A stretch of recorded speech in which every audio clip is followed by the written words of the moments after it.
Sorry, I'm just really pumped. You ever find yourself watching a show and you're so pumped and engrossed in the action, you feel like you could be a part of that world?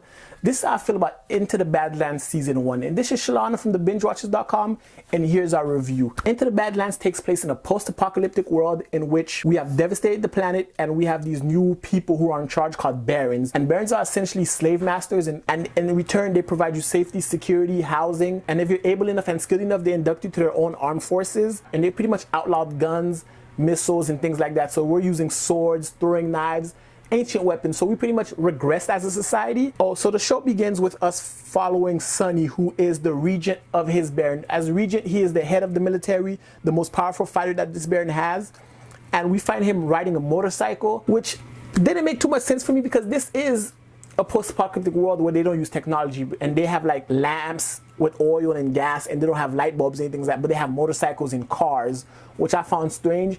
But I'm not complaining because, like I said, this show is awesome. Back to the story. He starts off and we find Sonny riding through the wasteland, and he encounters some bandits who are raiding his baron's land. So he goes, he questions them, and Sonny kills 10 people in hand-to-hand combat within the first 2 minutes of the show. And then he opens the treasure chest that they stole from a convoy, and he finds that there's a boy in this chest. And at first we don't know who this boy is or what he can do or why people are after him, but we come to find out that he's a living weapon. Every time the boy bleeds, his eyes turn like black. He becomes like some sort of demonic killing machine in which he has super strength, he's faster than most, he has durability, and he can outfight pretty much anybody in the show, including Sonny, who is by far the most badass character in the show. So we can now see why people were looking for this boy, because he is essentially a living weapon, and whichever baron has this boy pretty much can tip power in his favor. And essentially Sonny takes it upon himself to protect this kid because the boy apparently comes from outside of the Badlands and he knows how to get out of there. So Sonny wants to leave this life behind, stop being a slave, be able to free, get a wife, have kids, live the life, you know. That's pretty much it for the plot of the show. I mean, the show is not really story driven per se.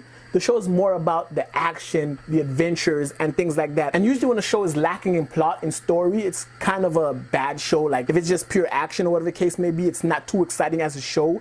But Into the Badlands manages to make it work. I'm talking ninjas, I'm talking samurais, I'm talking pirates, I'm talking steampunk, I'm talking anything you could possibly think of your imagination. They have it in this show, like pure awesomeness. So much fun.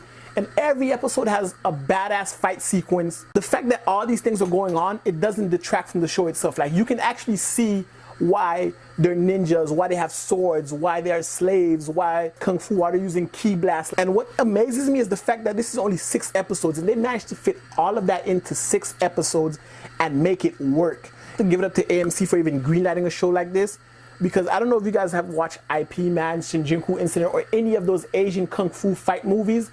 It's essentially that kind of action, and they don't hold back on the action, they don't hold back on the gore, the blood, or any of that. And the show's equal opportunity. I'm talking about women. There's a whole faction of women ninja assassins who are pretty badass in their own right, and they hold their own and even win some of the confrontations. And this show's only 6 episodes. I've watched all 6 today. One of those shows where I highly recommend, if you have an afternoon, you're not doing anything, you should go ahead and watch the show. You'll enjoy it, it'll get you pumped, it'll make you want to join a gym, do some kung fu. All in all, I rate Into the Badlands as a great show. I can't wait till season 2 comes out because, like I said before, the show doesn't have that much plot, but as the episodes go on, we get to see a story sort of forming and we get to attach to some of these characters.